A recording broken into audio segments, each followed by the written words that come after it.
Now, let's take a look at a company whose profits hit $9 billion in 2017, and though that figure fell a little bit short of the record $10.4 billion that it made the previous year, it is fair to say that Ford is a company that's doing pretty well. And some of that success is undoubtedly down to sales of the cars that are fitted with its award-winning Ecoboost engine, an engine that promises more efficiency without necessarily using any more fuel. Well, who wouldn't want that?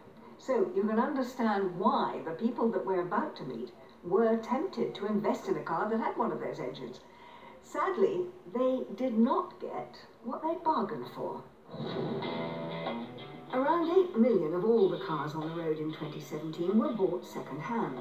And though there are many ways to buy your motor, doing it through a dealer approved by one of the big manufacturers can give you some extra peace of mind that, should anything go wrong, getting it fixed will be fairly straightforward.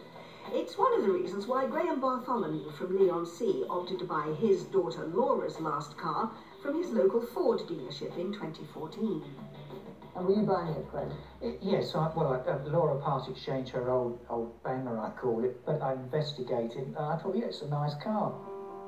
Needing a bit of space for her growing family, Laura opted for an 18-month-old 1-litre Ford Focus, and Graham got what he thought was a good deal for it, paying almost £11,000 and part-exchanging his daughter's old car. What's more, this particular model of car came with a special type of engine that's manufactured exclusively by Ford. Known as an Ecoboost engine, it's designed to use less fuel and be more efficient. The Ford Focus with fuel-efficient Ecoboost engine technology to help you go further. For the next 2 years, Laura was more than happy with the car. Not only did it feel more than big enough to fit all the family, it really did seem pretty economical. But then one day, without warning, Laura says the car stopped dead. So then tell me in detail what exactly happened. All of a sudden the car, it sounded like a pop. That's the only way I can describe it. You could feel straight away that the car had lost power, and luckily we were able to turn off the main road, and that's where the car came to a stop. And what were your thoughts at that time? Because I would imagine it would be scary if the whole thing loses power. It was, you know, scary because I had 2 young children in the back, especially when I realised there was a lot of white smoke coming from underneath the bonnet. What did you think at the time was happening? I thought the car was on fire. How did you react, Graham, when you heard what had happened? Well, obviously Laura rang me and said the car's caught fire, and obviously I panicked. I knew where she was, so I rushed over there. By that time the fire brigade had been there, and it was obviously there was something wrong with the engine. Graham arranged for the car to be towed to a local garage, who told him that the engine was damaged beyond repair and suggested he take it back to a local dealer. He got in touch with us. He said, I'm not going to touch it. He said, the engine's full of water. You'll have to get in touch with Ford. Now, when Graham did some digging online, he soon discovered that the problem with Laura's make and model of car had arisen before.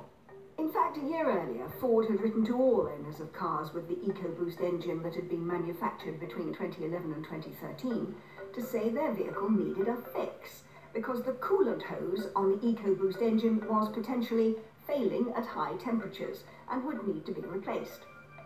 Laura's car had been one of those affected, and indeed she'd taken it in to be sorted. It was recalled for the coolant hose, and that was taken to a main Ford dealer and it was replaced.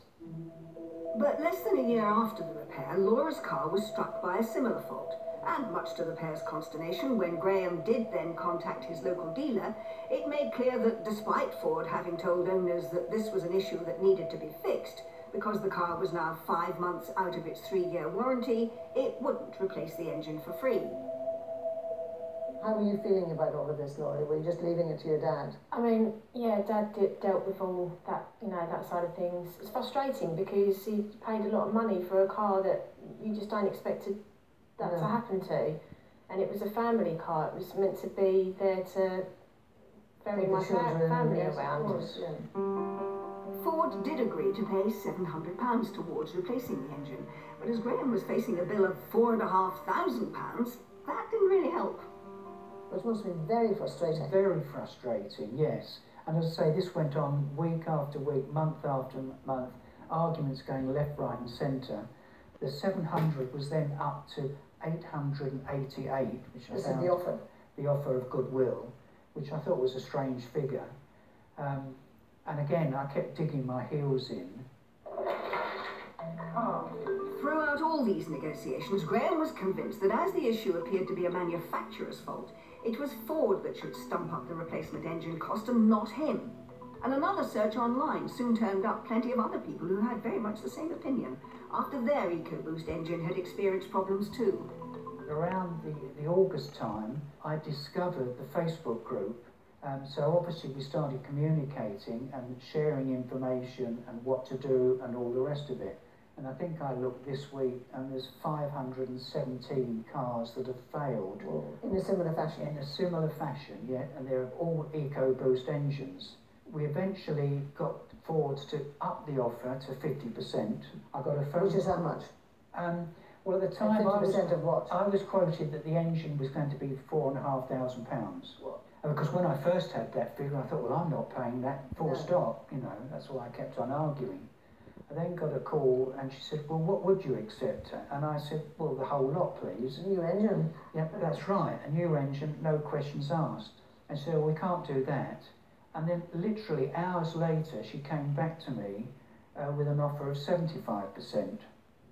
It wasn't quite what he'd wanted, but after almost 6 months of arguing, Graham felt that the offer of 75% of the repair cost was as good as he was going to get. So, though he still had to fork out the remaining £1,600 to get his daughter back on the road, it felt like a small victory. But Graham still can't understand why he had to fight so hard to get even a partial refund for a replacement engine. After all, while the problem with the Ecoboost isn't classed as a safety issue, Ford did acknowledge that some engines might have a problem. So as far as he's concerned, that should mean a dealer puts it right free of charge.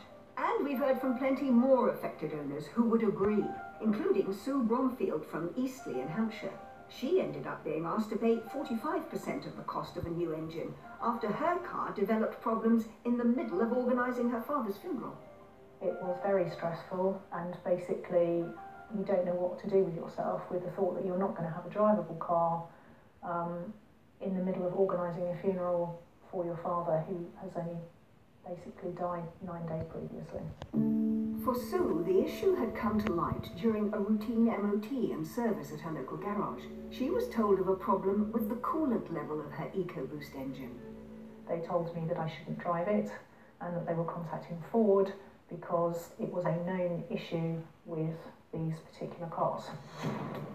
Known issue or not, Sue was shocked to be told that with her car 23 months out of warranty, she'd have to foot some of the bill for the repair.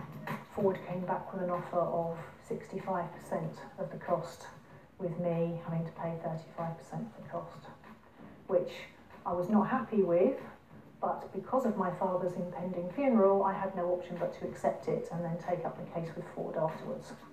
Desperate to have her car back on the road before her father's funeral, Sue paid £289.91 to fix the problem. Although this was refunded by the garage, and Ford later said that she shouldn't have been asked to contribute anything for this particular repair. But just 2 weeks later, she noticed that the coolant level in her newly repaired engine was low. And when Sue asked the dealership to collect the car, she was told the whole engine would need to be replaced. And this time, it was likely she'd have to pay part of a much bigger bill, around £5,000. At which point I was told that Ford were now offering 55% of the cost of the new engine, and I had to pay 45% because my car was now 2 weeks and 2 days older, and therefore, as far as they were concerned, it was a year older, which to me seems, well, just no words. I mean, you know, how can you as a large company only offer 55% of a repair for an engine that you know has this inherent fault?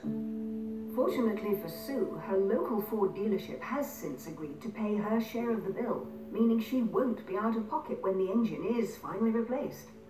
It's been nearly 4 weeks and they're still waiting for it to arrive. And as soon as it's fitted, I'm basically going to look at whether or not we can part exchange for something completely different, because I do not want to drive that car.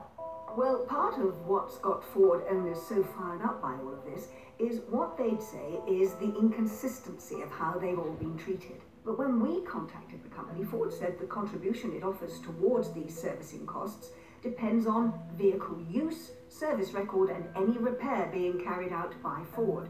It went on to say that with Laura's car, it contributed 75% of the engine replacement costs, despite the car having no service history. As for Sue, Ford says that its 55% offer was based on a number of factors, including her vehicle's age, mileage, and usage. It also said that as a result of its service campaign, over 86% of affected vehicles have been what it calls automatically reworked, but it's keen to hear from owners of the remaining vehicles that haven't yet had the corrective action. So, just a reminder, this affects Ford Focus 1-litre petrol cars built between October 2011 and October 2013. You can check if your car is one of them on the Ford website. And that message was reiterated by the Driver and Vehicle Standards Agency, which told us it's working with Ford to reach all the remaining affected owners. But it made clear that it doesn't monitor this kind of process in the way that it would a safety recall, and that any offer towards costs made by the manufacturer is not subject to its authorization or scrutiny.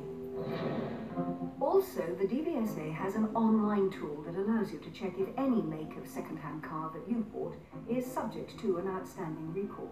You can find it on the DVSA website and just type in your vehicle's registration. And since we filmed with her, Sue has now part-exchanged her car for another make.